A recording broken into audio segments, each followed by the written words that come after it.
अस्सलामुअलैकुम सामीन। 2 शव्वालुल मुकर्रम की तारीख़ शुरू हो चुकी है, 3 मई है। सोशल इंडिया न्यूज़ में आपका खैर मकदम है।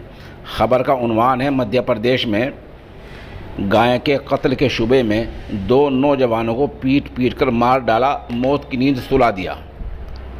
ख़बर थोड़ी तफसील से सुन लें। मध्य प्रदेश के ज़िला सिवनी के 2 आदिवासियों को पीट पीट कर मार डाला है। शुबा यह था कि इन दोनों ने गाय का कत्ल किया है। कत्ल का इल्ज़ाम बजरंग दल के कारकुनों पर लगा है। इत्तला के मुताबिक वहां भीड़ ने ज़िला सिवनी के गांव सागर के संपत बट्टी और गांव समरिया के धनसा पर लाठी डंडों से हमला कर दिया। इतना मारा कि दोनों मर गए, मौत की नींद सो गए।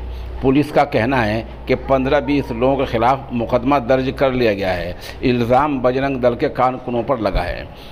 इस हादसे की वाक़ई खबर मिलते ही आदिवासियों ने एक हुजूम के साथ कुर्ई के नेशनल हाईवे को जाम कर दिया और मुलजिमों के घरों पर बिल्डोज़र चलाने की मांग करते हुए 1 करोड़ रुपए मुआवजे का मुतालबा किया है। हादसे की खबर मिलते ही बरघाट हलके के एमएलए भी वहां पहुंच गए और धरने में शामिल हो गए। उधर पुलिस का कहना यह है कि कुछ लोगों को हिरासत में लेकर पूछताछ की जा रही है। अब देखना यह है कि वहां की बीजेपी सरकार इन मुलजिमों के घरों पर बिल्डोज़र चलाती है या नहीं चलाती है, और जिन आदिवासियों गरीब लोगों के नौजवान मारे गए हैं उनको इंसाफ मुहैया कराती है या नहीं कराती है।